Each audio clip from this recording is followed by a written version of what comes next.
Greetings, my name is Apostle Jonah from Millennials for Christ Ministries, and I continue to remind you that here at Millennials for Christ Ministries, we are redefining Christ through contemporary praise and worship. It's very important that you continue to follow us across all those social media platforms. Facebook, Instagram at Millennials for Christ Ministries, TikTok, Okay, also follow, join our WhatsApp community, 0764000197. Why Ahead Church series takes another twist, another turn, another episode here, and I'm humbled and honored to have someone I've known for a very long time, but a remarkable media personality, Timo Pon D'chat. Tugenda kwogera Luzungu, tugenda kwogera Luganda. Chiwe chikwabwe. To mixing. Humbled and honored to have you here finally. Thank you. I have known Timo for a very long time. Just for purposes of someone who is viewing us. When did we first meet and who is Timo? We met, I think, in 2017, around June or May, when I came to Galaxy for my first interview. I was traveling from Bali to Galaxy, and then I came for my very first interview. That's when I met you, putting in presso in your hair. Well, my name is, I'm just Timo. Some people call me Timo. I have a lot of names, but people know me by Timo. And I'm a radio producer. Yeah, I'm simply a radio producer and then a voiceover artist. Yeah. Timo, I know you as Jumba Timo Omar. Here we discuss faith. Katitima Agwawa. Are you Muslim? Are you Christian? I am Muslim. But religion is just for guidance. It's culture. I believe, I think yesterday I was talking to you and I told you, if I want you to show me where does the God of Christians, where is he located now? If we are looking at the sky now, so we share the same space. The culture and the religion, those are things where we come from is what identifies us, or what we believe in is what identifies us. So I'm not a staunch, like, holy person. No, I just live life. But because also when you're a person who doesn't have guidelines in your life, so find something you believe in. Tomorrow I will find someone bonasanze guro nga angamba nti katugeze mulokole nekyane musanga nga mukatuliki nekyane musanga nga musiramu. I don't care as long as they have something that guides them. So the most important, the worst thing to be is that someone who doesn't have something they believe in, because tebalina kibakulembera ate tebalina kyebatya ate tebalina kibava mabega. Also those people that believe in science say nti obulamu bwange believing in science, balina guidelines. So religion is just to guide us in normal life. Olaba n'abasajja bawandiika ebyo ebitabo. Some people say ebitabo tebiriyo oba gye biri. But ebitabo ebyo bikuumye ensi eno.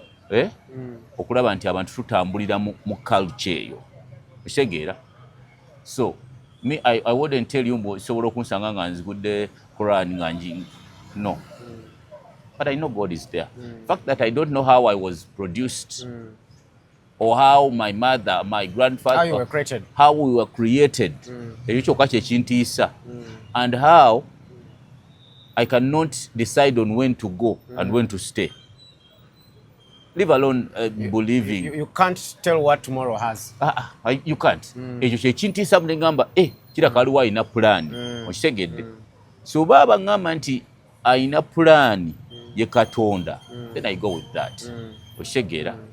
So people just stress about the outfits wear. These are just vehicles. So you have mentioned something very good, and it's, I think you have expounded it. But you have said it's very important to believe in something. So right now, so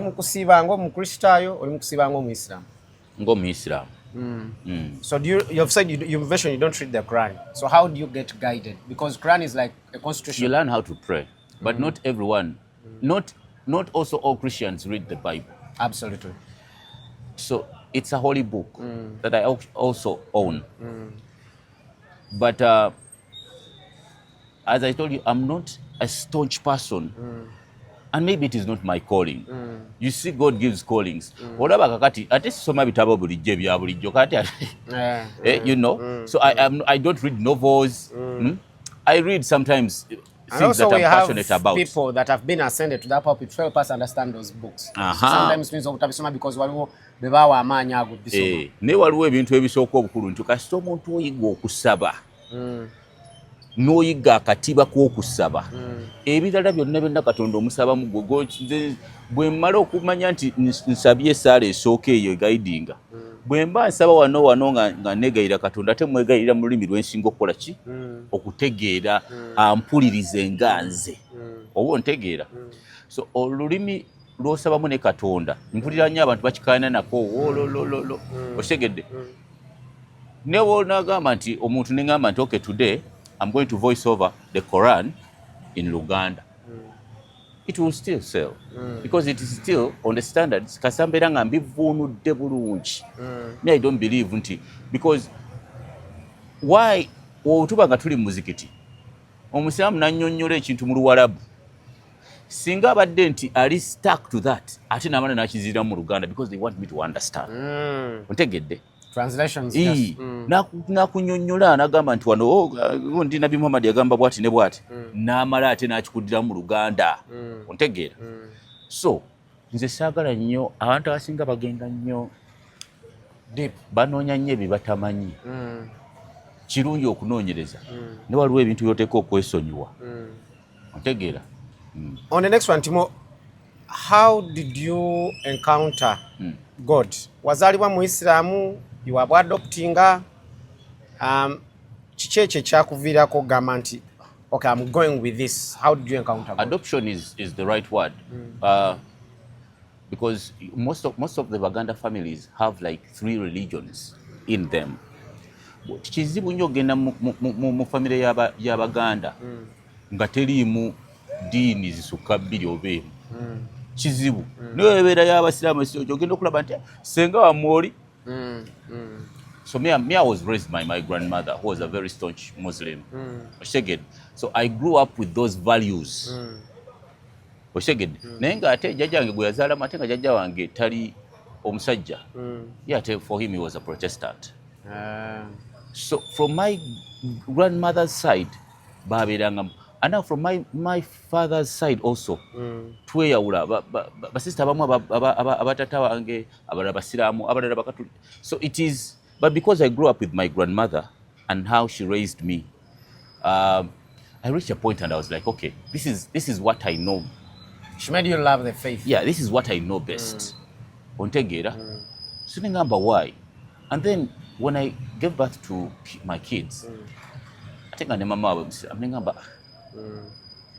not going to be all over the place for my kids. I tell you, the person that raises your kids is their mother. Best. But so I don't want my kids to find me in a confusion. So the best thing that I would do there, why? Let me do as I grew up. Because for us, at our home, what we try to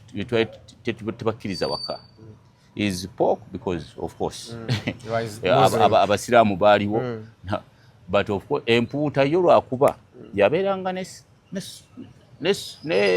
like esefulya yaayo because my grandmother used not to. So ebintu ebyo nalonda first of all ekinyanguyira kyenkudemu ekijja nakuntawaanya oshegeera ate nenkubeera nga nze mubukulu bwange neŋŋamba nze ndi muntu mukulu kati ntegeera how do I guide my family, how do I guide myself as a person ntya kyegamba nti omuntu atalina kyagoberera aba muzibu nnyo nnyo nnyo nnyo nnyo nnyo nti kosita olabanga omuntu buli kaseera abeera ati abasimwangu aba tojja musobola. Timo, olina ekintu kyoyogedde ekirungi kyenjagala to expounding kirungi nti you see some people are Christian because they were simply born Christians. wali omusiramu nga yakola bukuzimu kuba musiramu, but you've had a balance to check nti your grandfather was Protestant while your grandmother was Muslim. Biki byolaba nga byankizo ku Buisiramu? Behavior of the fear to hurt other people. Doesn't that exist with Christianity? It does, but they heavily preach Christians to repent big time. Bw'osobya weenenye kikubeeramu nti ne bwensobya leero ekisawo ekiri ekyokwenenya naye oba owulidde nnyo preaching z'abasiraamu bagamba nnyo nti life after here bagamba nnyo nti tegekera nnyo jana tomanyi wonaagenda otegeera. So ekintu ekyo kikuuma mu check noga tumanya naye wano oli amugamba nti you can repent ekisawo ekiri. So bali batambulira nnyo nti ekisa kitono nnyo you don't have that time. So doing something wrong tebagaana ku muntu nti omuntu yenna asobya naye waliwo okutyamu okukobeera kati katugeze ow'amagye n'owa poliisi entya yaabwe eya crime yanjawulo ontegedde. Ow'amagye atya nnyo okusobya era atya nnyo n'okugjayo emmundu okutandika naye wa poliisi tyu okyegera ye aba yakuta because that fear ow'amagye amanya nti they only pull out guns if it is a war. They can manage you mu ngiri nnyangu nagamba nawa poliisi amanyi nti kyalwanisa sinsi ne skiru ye ntono munafuko ku w'amagye. Kati ekintu ekyo obwo eddiini endala zipreachinga nnyo omuntu nti tutwala munafu anafuye okunafuwa okwo kumakinga omuntu okubeera reluctant n'amanya ne bwe naasobya. Nze omanyi kati nze nakolako ne mu church. Actually, I remember this, but before I actually go there, ekintu ekyo kyolimu kwogerako, I've had many people saying that conversation ey'ekisa nti ffe twonoona kuba tulowooza nti Yesu yatufiirira ekisawo ekiri. But nina omukyalo omu muloko musiraamu nnyo, she's Rwandan but very staunch Muslim. So gundi bwe yali ajja wano Mufti Menk natula ne mubuuza Shamim, kiki ekibagaza nnyo Mufti Menk? Why is this so remarkable to you guys? Nangamba apostle obuzibu ennina n'Obuyisiraamu. Obuyisiraamu bwennyini buli bwe twakuliramu ffe bwogera nnyo ku life after earth. Bwogera nnyo ku jana. Nangamba era bwogenda mulina okusaba kwammwe okwa Friday okuba bakuyita batyo baye ejjuma. Nangamba bw'obeera mu kusaba okwo bakutiisa butiisa ku bintu basinga bakulaga nti ebyensi tebiri important. Naamala ye musumba yabanga Obusiraamu bumbulira nnyo all the time about okufa ebiri mu jana nebinaga nti ebyokunsi tebiri important. Bino ebyokunsi nabyo biri important. Nangamba nze kyekyantamya buli Obusiraamu buli radical. Nangamba nze kinjagaza Mufti Menk. Mufti Menk has made things lighter. As much as I need to work for heaven or for paradise, it is very important that I also do things on earth because even God put me here for a purpose. Katate kyewunyisa ggwe oli mugamba nti kiri okyagala nnyo because kiri kiremezaamu. Nkyagala lwa guidance. Naye kakati tewali muntu asinga musiraamu sappe. Teri muntu asinga musiraamu kati kankubulire. Oyagala okumanya nti omusiraamu okimanyi nti nno gwe tobeera nkona wali obadde kuno omukazi omusiraamu. Anti kakati omusiraamu asobola okukubanja olugoye abaya asobola nnyo okubanja nga ekisibo kibulayo emyezi 8 naye nga atandise okwetegekera engeri gy'anaayambala imagine oba 3. So omusiraamu n'essappe ekisookera ddala essappe lyabwe litandikira mu kulya. Wali womanya nti ekyokulya bwe kiri bo bantu nti bali extravagant.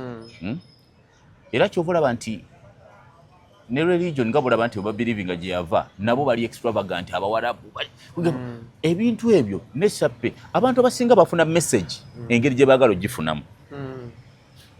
Kakati muzadde wa asobola okugamba nti tokuba ndongo wano tojja kukomawo wano okusawa 6 ogw'ekiro. Nakuba ensonga 3 bw'ogenda mu ndongo ogenda tandika okunywa omwenge ogenda tandika okunywa enjaga ogenda tandika okunywa biki kati gwe n'ogenda mu ndongo n'otakulabira ebirala bye yaggaana. So you see me, nze nalino nze omuntu gwe nakasinga okutya mu nsi eno ennyo yali jjajja wange naye ng'ate tankubangako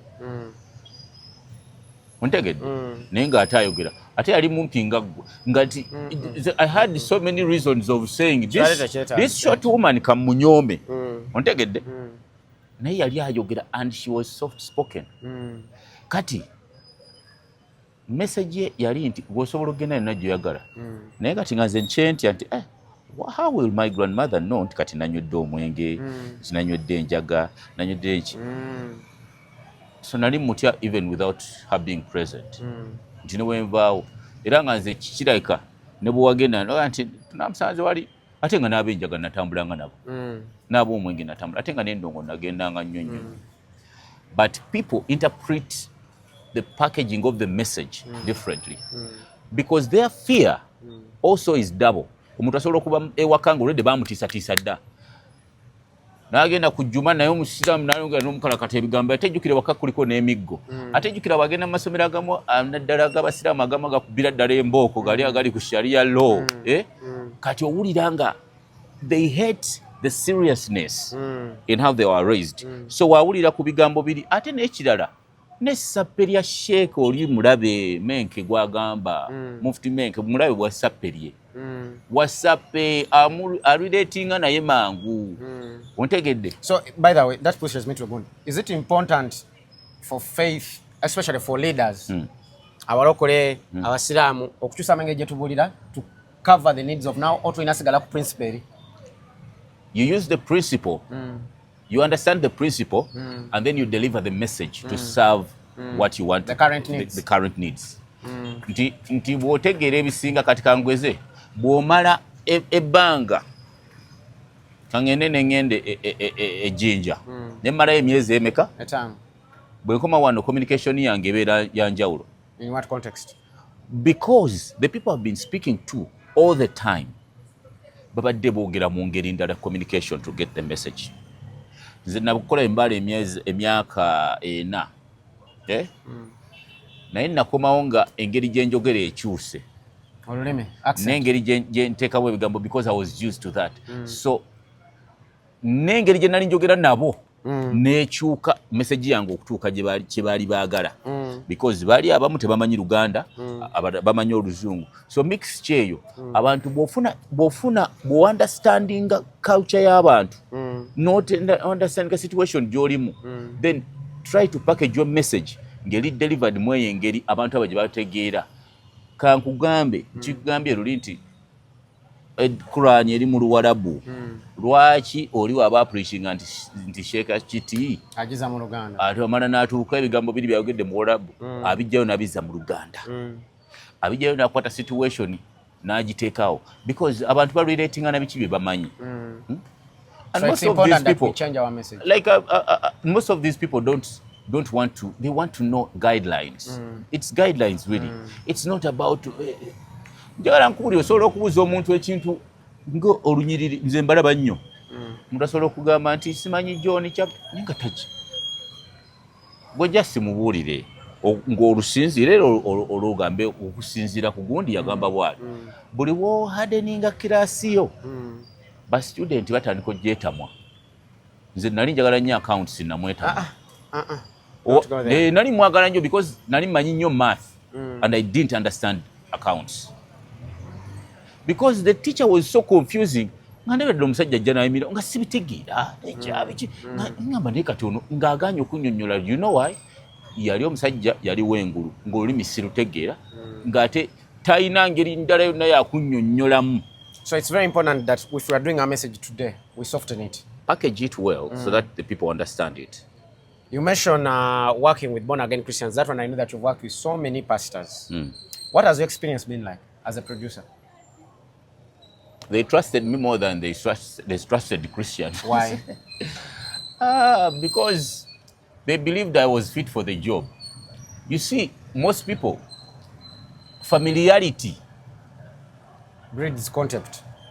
Kati abantu abasinga babeera omuntu asobola okubeera n'agamba nti naye bannange nkozesezza abalokole naye abalokole bandi disappointing nkozesezza abasiraamu bannange naye abasiraamu bannange bakola kakati nze okimanyi nti nze nzija wa pasita kanti manyi nti pasita era bwe nzija bwe ntuuka bwe nti nga ngende wa pasita ngamba wayi omusajja muki pastor engeri gye sitamanyi nnyo bintu byabwe neegendereza how you deal with them ne kati oli engeri amumanyi amulaba katuuti buli kaseera alowooza amumanyi nnyo kyova olaba abantu aboogera ku bannaabwe be baba bamanyi ennyo so atamumanyi ekigambo ekiri deep ekitambula okuva ku ggwe ekibi kiva mu nze akumanyi kati eyo familiarity eyo nze nyina ebintu bingi nnyo bye nalaba ng'omusumba zinakolerwa Kiganda naye nga nyina ebintu bingi nnyo bye bagambanga nti bitwalire ejjumba yaba abikola because they knew I didn't actually even have interest in them. I didn't have interest in hurting the church. I didn't have interest in being a pastor. You were not a threat in any my way. work was to deliver what they asked for. Oba ontegedde. So abantu beesiga abantu abatabalinaanye okusinga ababalinaanye kubanga ababalinaanye it is very risky. Kati nze kankubulire omuntu gwe sitamanyi wali n'agenda n'agamba omuvubuka oyo nno munnaye mubbi ngamba wamumanyizaawo naye senga munnange ennyini avayo n'agamba nti ndi mubbi bagamba kituufu oyo amumanyi ontegedde. So okwesiga people travel ekintu ekitwala abantu ne bagenda ne batravelinga n'agenda traveling ayagala kugenda abeere free because the people bagenda okusanga tebamumanyi so there is freedom. Why people introverts want to be alone because they feel they cannot trust anyone so they need to be in a space where they are free. Freedom abantu gye basinga okwagala kwe kubeera nti when I say this I won't be judged. Kakati abantu abasinga okujajinga bannaabwe be bantu ababeera babamanyi. These things people say, you don't know me, that's why you're judging. We know there are people that know you very much that actually judge you behind your back. But because they know you. Ontegedde. So, ekyo ekintu kiremesa nnyo abantu okwesiga abantu be bamanyi. Kati nze nnyina trust issues. Nze omuntu ne bwangamba bugambi nti Timo nawulidde nga onjogeddeko simanyi bwoti nsirika siddamu kwogera naye because saagala ate kati kusobya. I get shy. I'd be like, okay, ekintu kituuse awo. Bwe kituuka, then I pull back because muwe time asooka naye analyzing ekyayagala okukola ki okugira. So kati nze abasumba nabakoleramu nnyo. Ate nze nyina n'omusumba akola awo ku Namirembe Christian Fellowship. Kati ye bamuyita Pastor Kawungeezi. Pastor Kawungeezi oyo yatusanga nga tuli baana bavubuka nga tuli bangi mu kigurupu naye nga tujjamu ne tumukolera ennyimba ze nga ate ajja n'anyumya bulungi emboozi ye kwegamba ate n'atugaiding ate nga tetulina kye tukozeeki. So also n'omulimu guba mulungi ogw'omuntu okukwata omuntu atali mulokole n'amu opportunity ogwo gwe mulimu gwa Mukama nti inclusion okitegedde kubanga bakitestinze nze kati kankuleko nyina omusumba gwe mmanyi talya mu restaurant nga si abasiraamu. Lwaki? Alina enzikiriza nti Muslims are not easily bribed. Nina sister wange mulokole be bantu abatusooka mulokole naye yaŋŋamba yeesiga nnyo okudiringa n'omuyisiraamu because amanyi omuyisiraamu abeera very honest. Nze era kizibu nnyo omusiraamu okukwata enjawulo esukkiridde. Nze kugaya nze bwe namusanganga omuze ndiba naye pastor buli bwompita no kumitinga nkusanga namusooka namusanga ku tukke ye byebyo tukke bisagenda kafeja ne abeera n'ezo restaurants z'abasiraamu era omusanga nga because he believes they are more honest. Ninga ate mulokole ate ne mukyala we mulokole kati nebuuza ono ate omukyala gwasula naye mulokole. So abantu ebintu bye beesiga byanjawulo n'engeri gye bakkirizamu ebintu byabwe. Oli mu kwogerako ekyo kintu nze kirungi nti gw'okozeeko na bonna. Timo njagalayo ebintu 5 kale 3 ku 5 by'osinga okwagala ku bukristaayo by'owali oyogera byenogamba bino birungi nange nkubuliyo 3 byensinga okwagala ku basiraamu. Byensinga okwagala ku Christian byogamba bino this group does this very well. anti kati Kati nze kankulire. Katoliki kuba ki Christianity kati nga nze ngenda Christianity. Yes, kati kazi kantandike. Nze abasiraamu kyensinga obbagalako. Abasiraamu beekuumiramu obugagga. Era abasiraamu bagagga nnyo.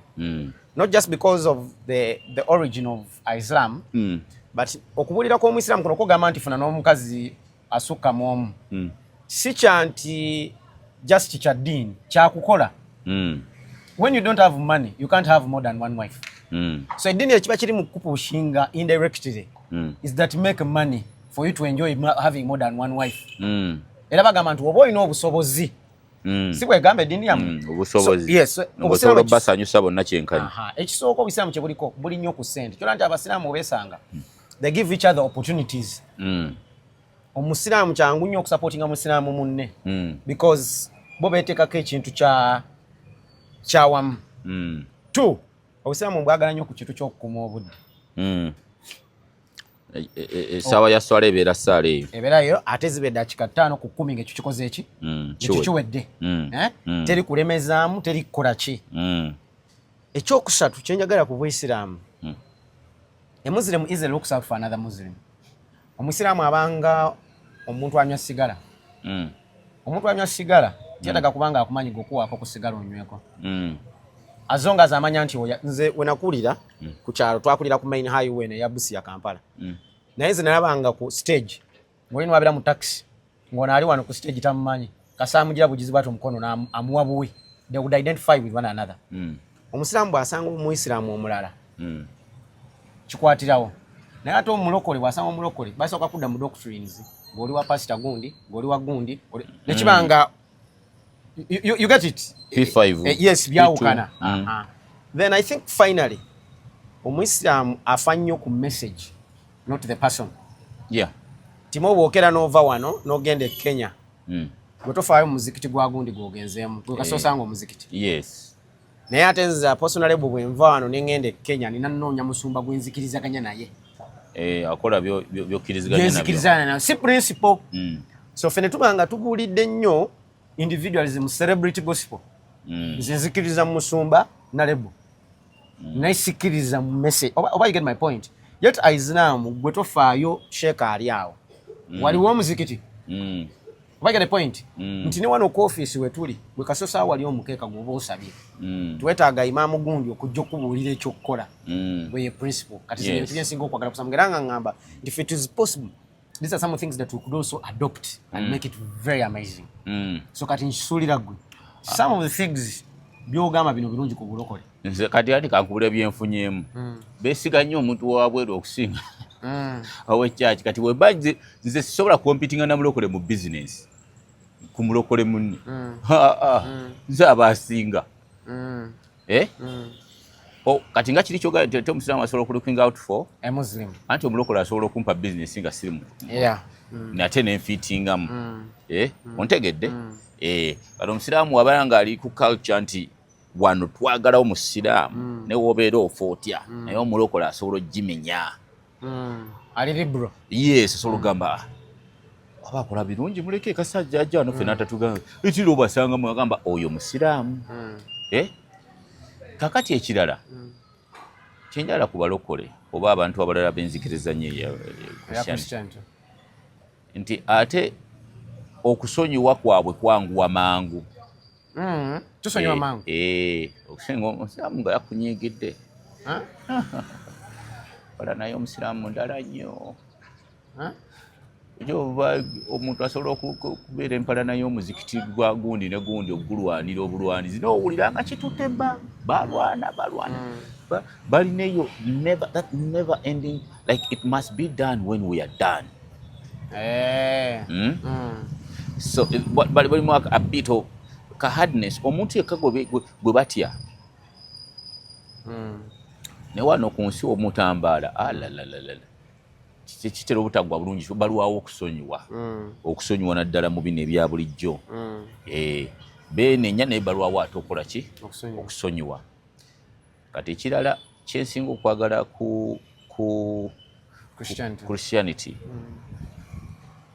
is if it is about sharing platforms, let's say ekituuti anti ndabe nnyo abasiraamu bangi nnyo abagenze n'atuula mu church okusinga abakristaayo abatudde mu muzikiti. Inclusion. Ekyo kyo bakiyina bambi. Ezo byebyange. Kyangu nnyo omulokole okwaniriza omuyisiraamu.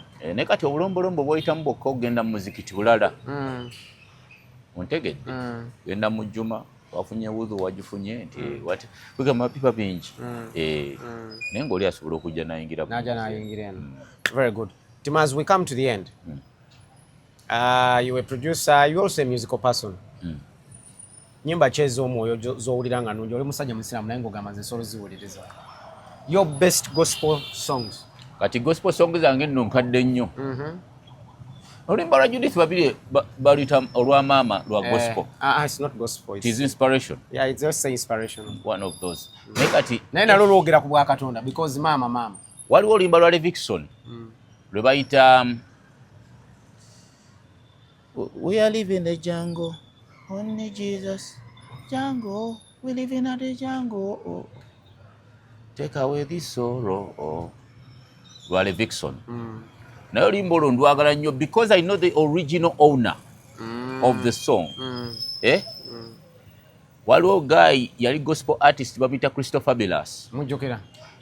Kujangata. She's a pastor. Bangambye nti Kristo alina church awe gundi yabeeranga nnyo ne bapita mazi awo. Alina church awe Nansana. Nansana awo. Alinawo church awo. Christopher Bellas yalina oluyimba lwe nga bayita We are living in the jungle. Only Jesus can't guide man. Even if a battalion can't guide man. Kati ng'aluyimba bw'atyo kati Levikson ye n'alukyusa. Naye oluyimba olwo lwandaga nti for him the way he would sing it lwankwatangako. So Levikson we yaruddamu nalwo nempulira nti okay, he did a very good service. Good rendition of the song. Kola oluyimba. Oluyimba lwange olulala kakati lula kati oba terwafuluma. Era nduyimba nnyo buli bwembeera ntambula byange. Lwa Pastor Wilson Bugembe still ne Christopher Bellas. Kati Christopher Bellas twali studio ng'omanyi okukola studio atandise studio ye. But of course I think he had some issues ezimutawaanya. Kati ng'agamba nti ejja kukya enkuba. Naye nga balima ne Pastor Bugembe agamba ejja kukya enkuba eyo. Ekuba omunaku ejja kujja enkuba eyo. Nga Pastor Bugembe awe ejja kumala enkuba tutule tulye sebo. Like it was I know that song. It was a very deep song. Twaliko jukira I was a music producer there nga tu Ize Mark Elvis but where is Mark Elvis? He died, man. In 2013 I think. Yeah. What happened? Died, got a pool accident in TZ. Mchitibadwa muzika wa suicide zebu sobe. Yafada. So Mark Elvis is the godfather, baba itabata mentor wa Levikson. So oizeze nyimba zange. Nyimba endala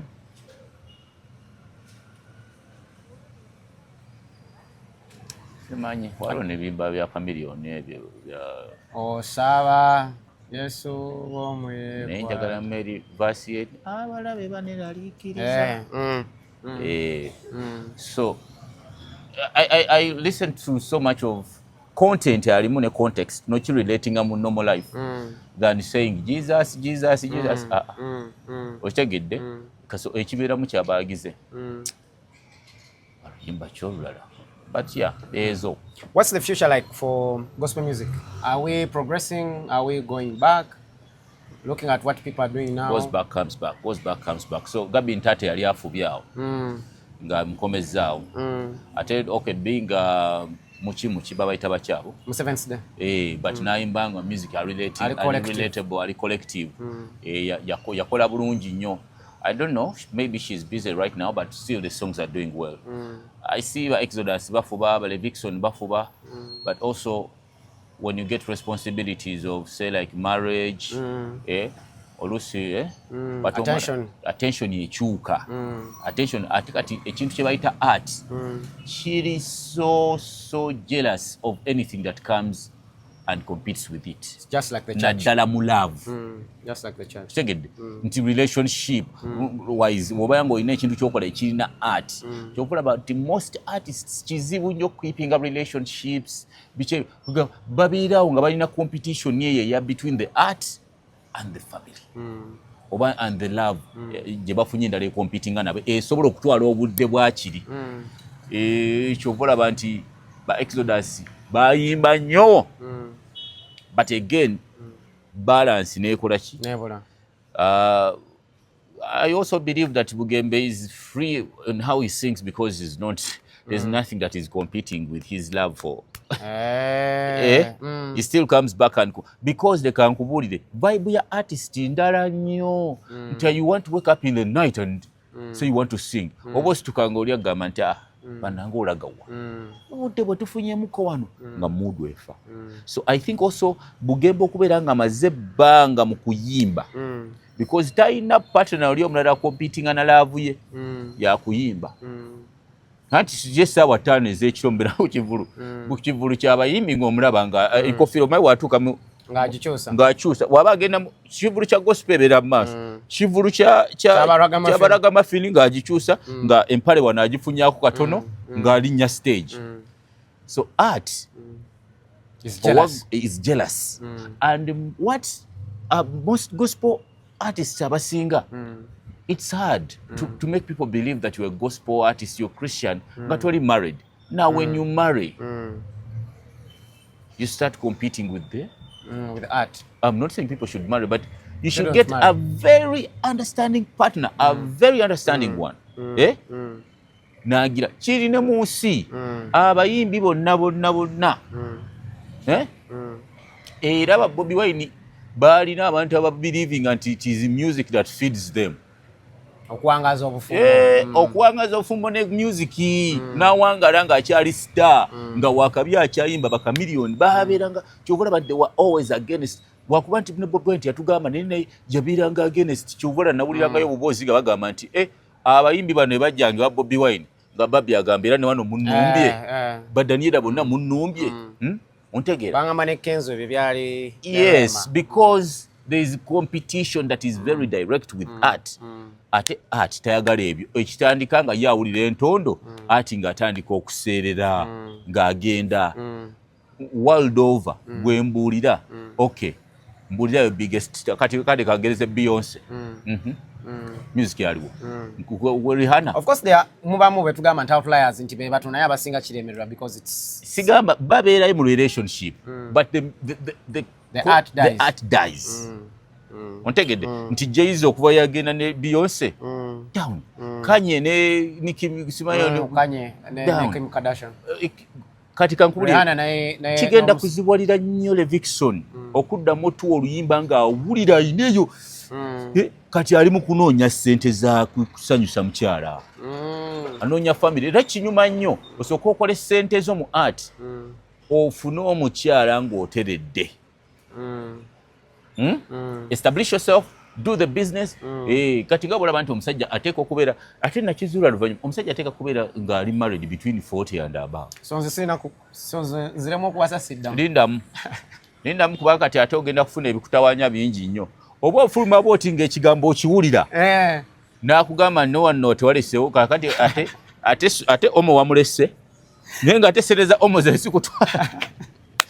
zezikutwala ku kituuti oleke ekituuti oleke omo kati n'otuuka nti ate wano ate bw'oteeka oluba n'ogamba waayikandeke kati kuteekako ka vidiyo n'obeera mu mudu nti obulira enjiri naye waliwo akaana wali akaleekaana akagamba nti dadi ontegedde so njira mbeera walan let me tell you eri wamala I listened to a conversation ya mkyala we mbusebo we yali agendanga okuyiiya oluyimba anti kati awo yabeeranga introvert kati ayagala banyega emmere yange mu kisenge ebintu byange byonna mu kisenge buli kimu mu kisenge because he didn't want the competition of the love of his life at home to compete with the other love. Agreed. I remember that conversation. So bonna bakafeero kakati ba Chris Brown okimanyi nti nno balina schedule when you're going to serve art don't never footballers babateeka mu camp.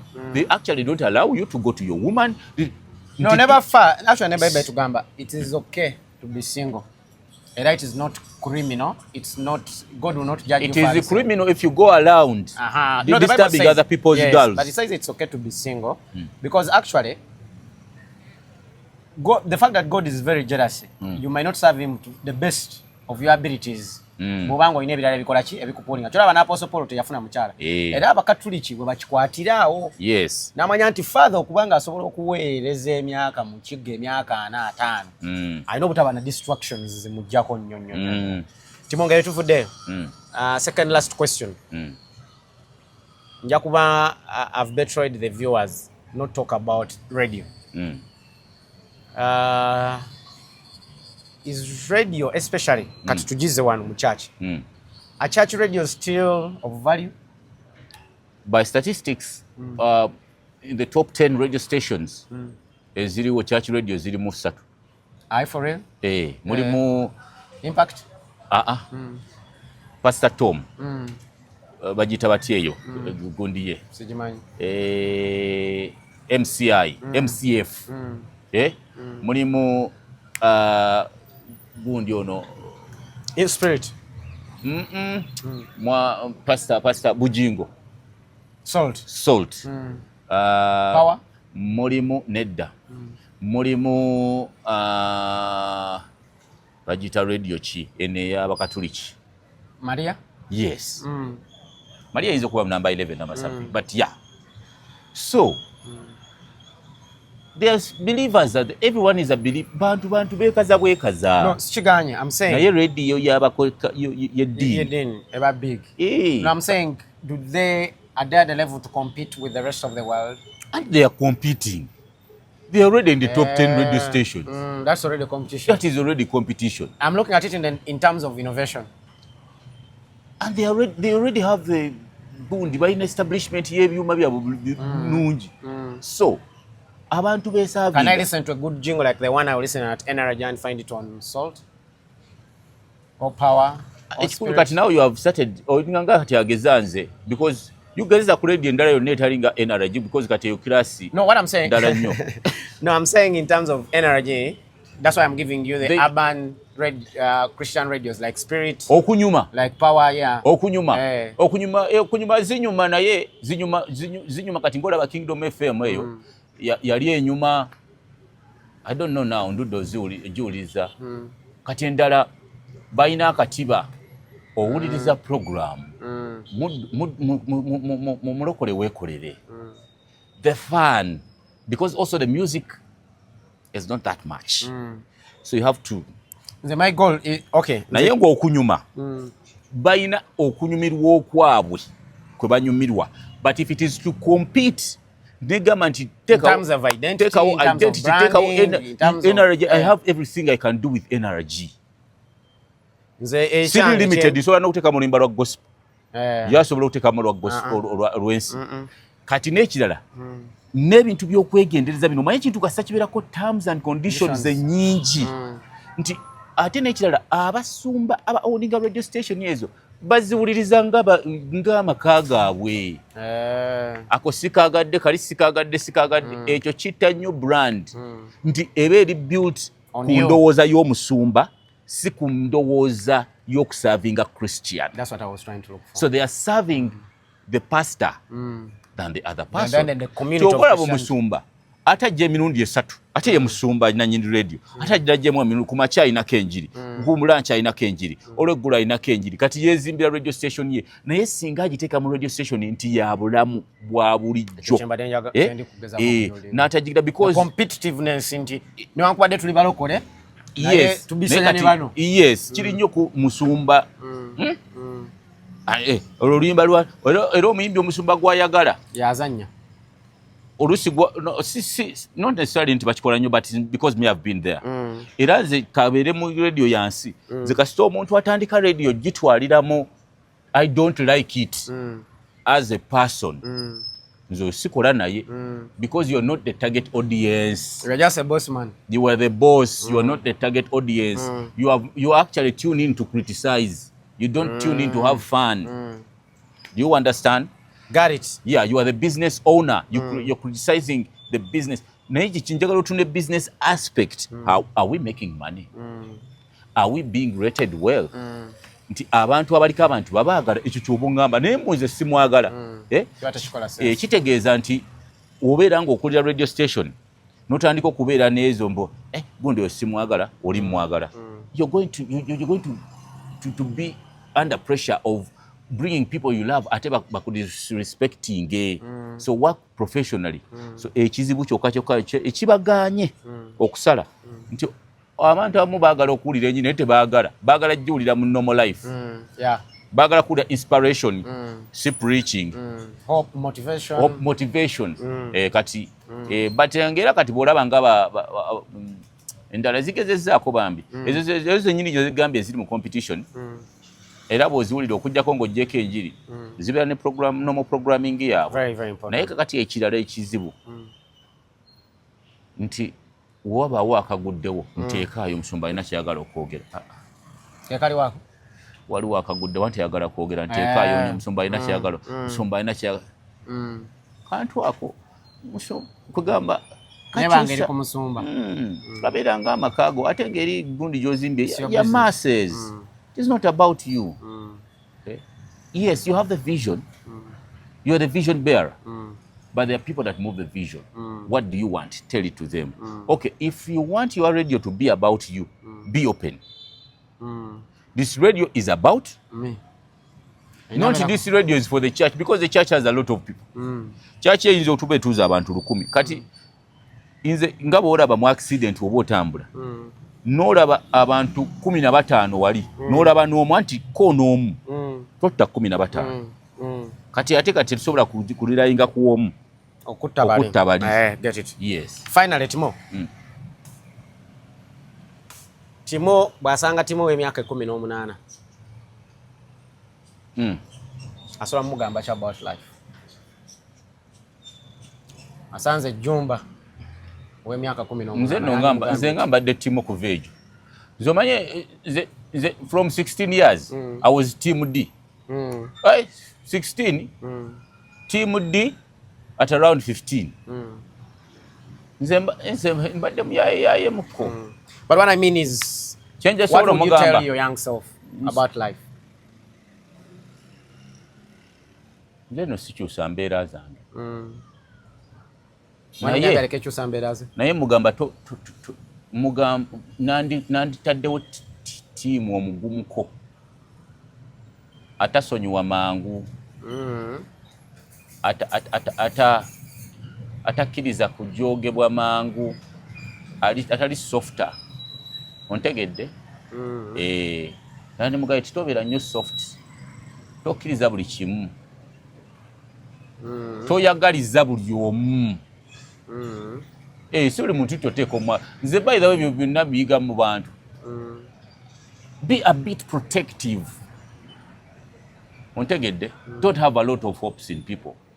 Because people disappoint. Ontegeera? So I'll tell Ganti, bw'olaba abantu abamu, even when they are so very nice, study them for some time. Kitegedde? Also, you're not a fixer of everything. So, you're not a fixer of everything. Everyone's problem. Yes. That was the problem of my father. Yes. Fixed everyone's problem. Don't fix everyone. It is not your role. Fix what you can.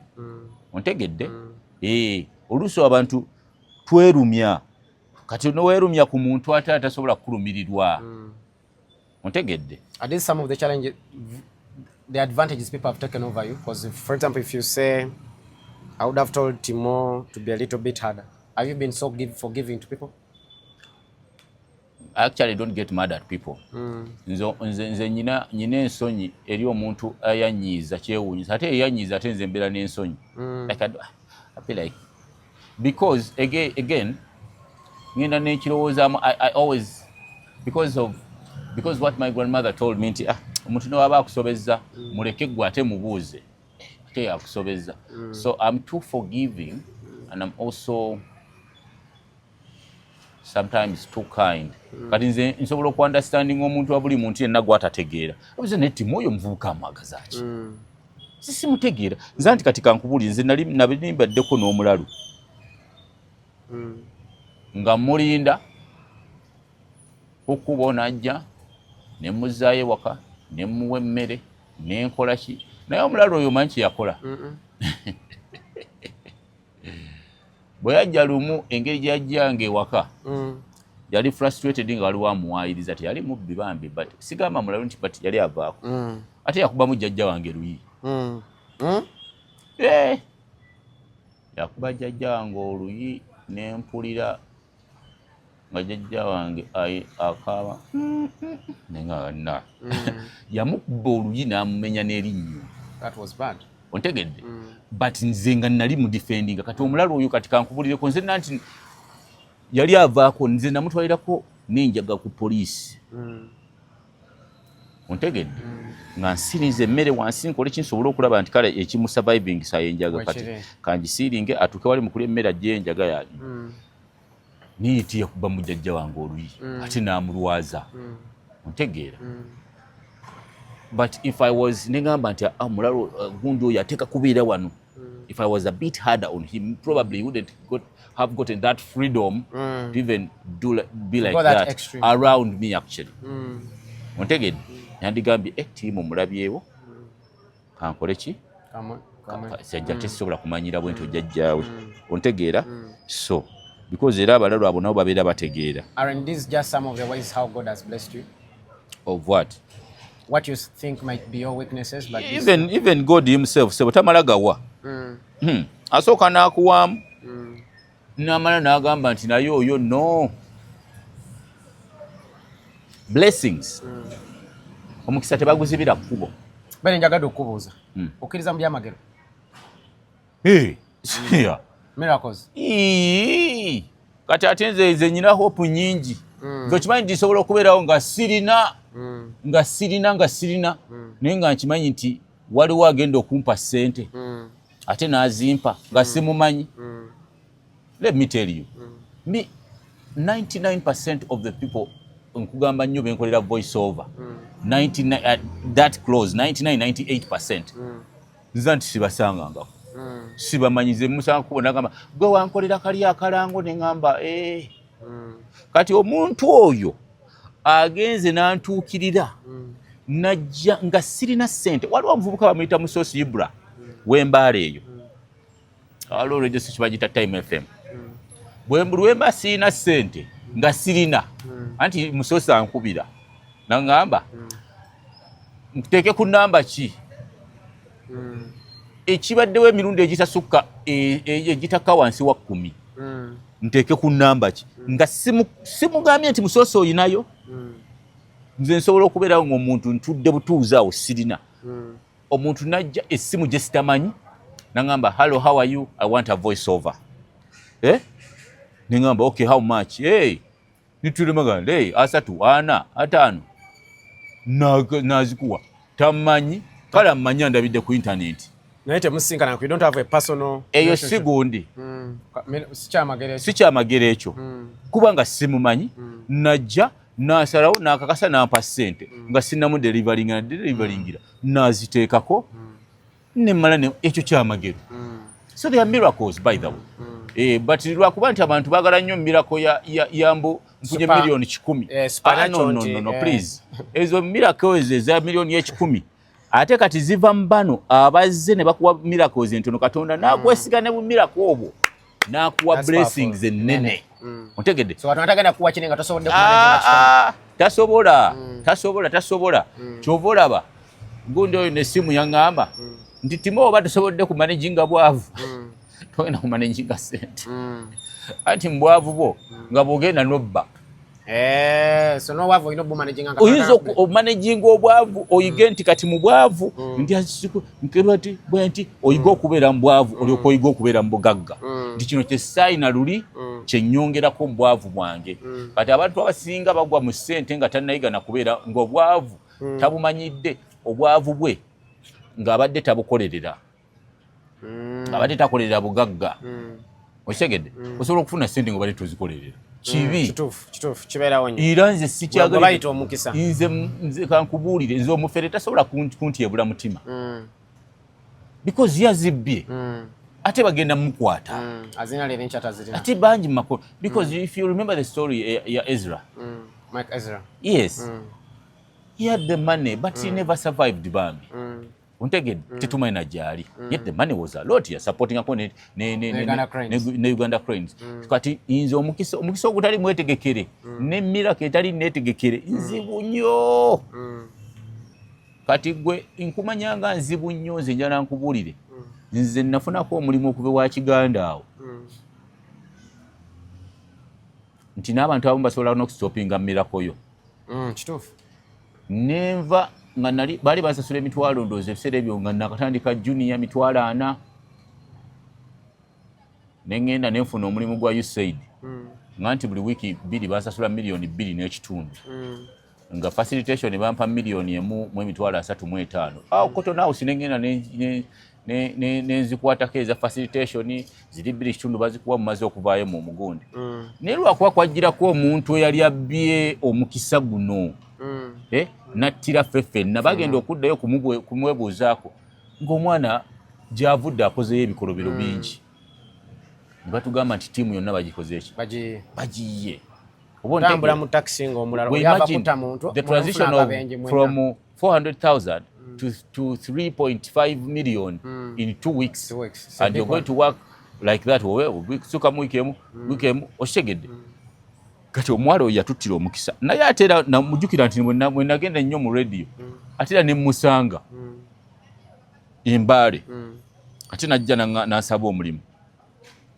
wagumuwa ayinamuwa nze sisobola kugaana muntu kufuna mulimu ng'asaanira yayita kye yali agenzeeko okukola kiri kye yali tasaanidde naye kino ekyokusoma amawulire yali akisaanira ng'asoma bulungi nnyo kati biri yali agenzemu yali tabisobola nti yali abbye omukisa gw'omuntu omulala kitegedda ffenna n'atuttira abantu abasinga kye batera okwerabira ku mirimu nti w'obeera ku mulimu n'ositopinga omulimu gwa munno okujja n'ositopinga omukisa gwa munno okujja nga deservinga oba weetemako emikisa gyo mingi nnyo egy'okulasitinga ku mulimu ogwo obadde ogenda kubeerawo emyaka 10 anti Katonda atandika ogisala kituufu wooguli kati ogenda kubeerawo 3 era abantu abataagaliza nnyo ku mulimu either agwa muloosi buli kaseera babeera n'ebizibu byabwe bitakwatagana buli kaseera babeera bakyalira abasawo Abaganda buli kaseera bo sente zaabwe zigenderamu ebyo because they have ekintu ekibatawanyiza yes so nze sisobola kugaana muntu ng'adeservinga omulimu mpozi bose aŋŋambe nti tetulina budget ne muganda nno omuntu ono has the ability Timo tusobola osulawo I want to thank you so much for giving me an opportunity to be on this platform. Mugenda kunteekawa ye Mera News njagala wonna ne wawala wonna okay. Twitter what So follow us across all those social media platforms on Facebook, Instagram, Twitter, and it's very important by the way that you subscribe on this channel at Millennials for Christ Ministries, because when you subscribe you don't miss out on any of the action, but like and share and comment so that this message can go so many miles away. Kati akabbo kamwe kaliwo in a second kampe one in a second anyone that is watching there and would want to be like Timo akole. You see, people don't want to work. They have seen a lot of them. Hey, I want to be a producer, voiceover artist najja. Nze kati nze kundi yange study esinga gye nsewe okukolera. Nze osobola nti okujja n'obeera nange naye nga nze sirina kye nkugamba naye nga nkulaba if you want to work because opportunity gy'oyagala yes I'm not going to trust you when you're not hard working. Then you cannot be like me. You not trust them if they are not innovative. Yes. If they are not creative. Kati abantu amu baagala lights. Tebaagala butaala, tebaagala kukola. Kyova olaba nti nno omuntu otambula otya ne Chameleone, otambula otya ne Michael Jackson emyaka 3 nga toyiganga kuyimba. Ate nga weegomba okuyimba. Ontegedde? You have a problem. You have a very big problem. You are not like Reddy and Weasel. They wanted to sing.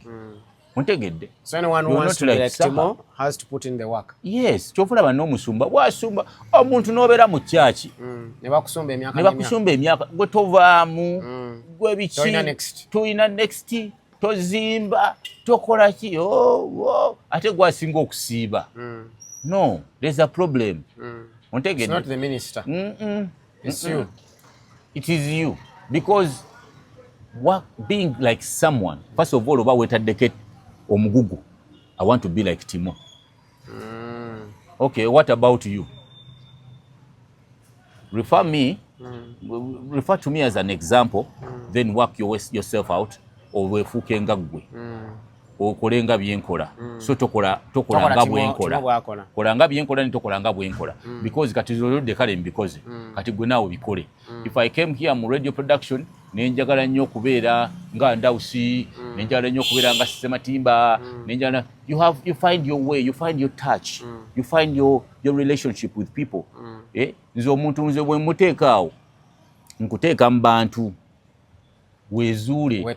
I'm not going to tell you oyo no mufuule mukwano gwo, oyo no boss mubuuzeeko bulungi. Obo obudde sibulina, obudde bwennina tutuule, be creative. When we are creating, let's create together. Be with me, tutambule ffenna, tutambule. Otegeera bwe tutambula, nze n'abantu bonna abakola nange, by the way, nze sina muntu gwe ngana kulaga skill gwamanyi. Ate zikankubulire basics za production, ne bogenda America, ne bogenda kujja nga bayiga nfu, basics zezimu. Bwe kyagala okungamba nti aba producer tebamanyi kuba nanga bonna bali mu studio, nti nesimu bwakuba kyogala tewaliyo ba producer basinga nesimu kuba nanga. Tewaliyo basumba basinga Pastor Bugembe kusumba. Pastor Bugembe alina ensumba ejakola ki? Tewaliyo basinga kiti bangi. Waliwo n'abasinga gundi gweyogedde ajja wanani? Owe Zambia, Omuzimbabwe, Mufti Menk. Zimbabwe. Muzimbabwe? But it's Chimanyi. Muzimbabwe, if I'm not mistaken. Kati gwe wezuule okuleta kiyo, nze bojja wendi beera nze just okuwa basics. The rest is really personal. Nze abantu baba no wano wammanga besitayagala, muntu eyebaka ennyo. Why are you sleeping? Fancy oversleeps. Yes, she's been the earliest here for today. So oversleep, like people are working, you are sleeping, people are working. Nze nkozesa obudde butono nnyo okukola ebintu ebingi. Nze by the way bwonsanga mu kifo osobola okugamba nti nze asinga obutabeera serious, but I'm never late for work. I'm never late with delivery. No. So kati bwe kugamba lero waliwo abaana n'omusindikira akalango nkolaako nagamba oba mpeemu obudde gwalina eddoboozi, gwalina kompyuta, budde ki? Kyoyagala okungamba nti no Messi oba muteeka mu box awo okusamba, mpeemu obudde, why teeka omupiira mu kati? Otegeera. I want to thank you. Bye. Bye. Thank you for watching Apostle Jonah at Millennials for Christ Ministries. May God bless you in this new week. Do not forget, at Millennials for Christ, we are blessed and highly favored.